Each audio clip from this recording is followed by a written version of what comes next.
I'm Chase Briscoe, driver number 14 Ford Mustang for Stewart Haas Racing, and you're watching William Blackwell on YouTube.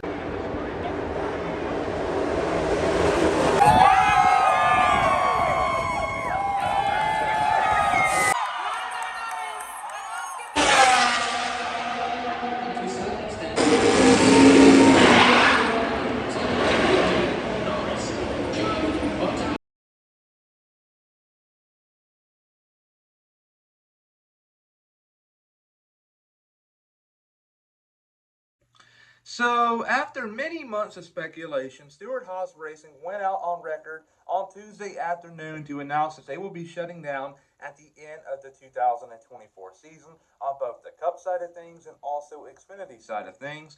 And this right here is a very big deal because, for one, you're going to have 4 charters up for grabs. And you're also going to have 4 Cup drivers. You're going to have 2 Xfinity drivers. But you're also going to have Ford losing a big-time Xfinity partner, which now you got, was it AM Racing and Ryan Sieg Racing? They're going to need somebody to step up their game and to run an Xfinity team, maybe RFK. But, though, I'll talk more about that in a minute because that gets very interesting. So, with these 4 charters, we know that Front Row has acquired one as of yesterday. So, that's 3 now.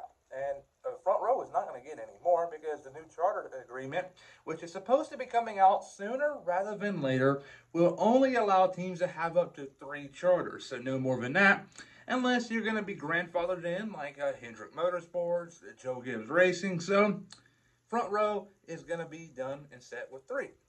So we know 2311 Racing is going to buy one. Trackhouse is going to buy one. But who is going to buy the 4th one?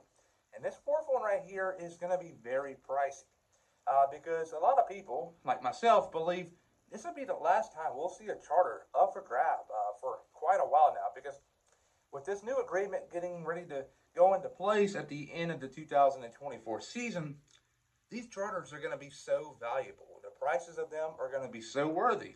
So, Stewart Haas Racing announced that they're shutting down, but it wouldn't surprise me at all if they kept one, because the value is going to go up tremendously. And if you're going to want to get like the last one on the table, you're going to have to pay a lot of money for it.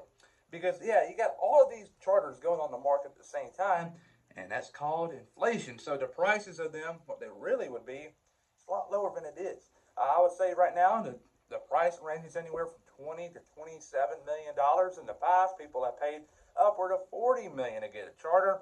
And the charters are a need in the Cup Series because, for one, you get full race payouts, not half or a percentage, if you will. And it's driving the sport. It's a good business model, if you will. So I don't really know what Stewart Haas Racing is going to do with that 4th one. Colleague, they got the money to buy one. Are they going to do it? I doubt it, because they got 2 charters right now, 1 full-time driver and a part-time car. A charter don't make much sense at all. It's a waste of seat, in my opinion. Rick Ware Racing is doing the same exact thing. I don't get it. If you're going to run different drivers in a car, just run an open car. If sponsorship is an issue, well, you're in the wrong area to sell your charter. But I don't see them buying one either. RCR, they could be in the running for one. They need a 3rd car.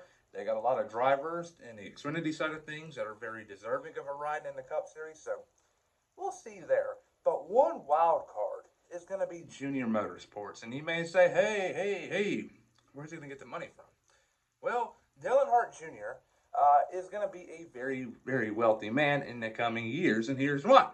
So last week, we figured out that Junior Motorsports, or Dale Jr., has gotten a trademark back to him of the 8 logo from back in the day. And you may say, hey, William, what does a trademark got to do with a Cup Series charter?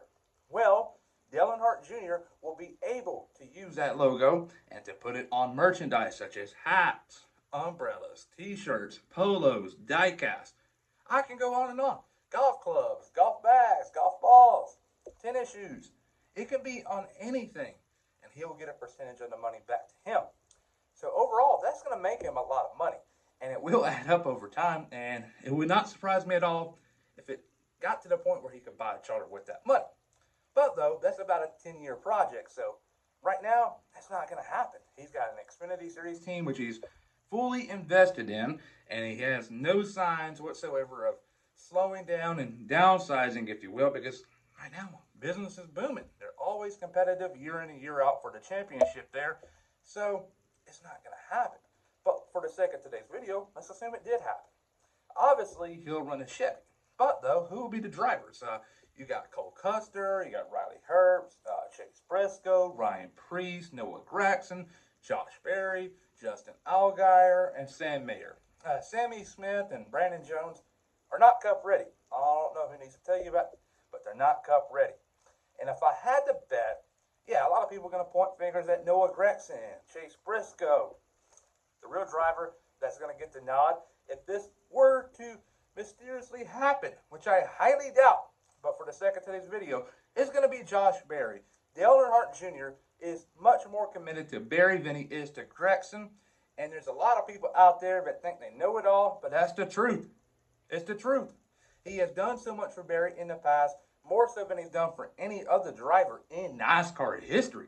So he's going to help out Josh Berry, but though, does this happen at the end of the day? No, but who knows at this point in time? Stewart-Haas Racing, that Ford Charger is going to be pricey. It's going to be upwards of $40 million. And the rest are going to sell really low. And that's how I think things are going to play out. But what do you think? Comment down below.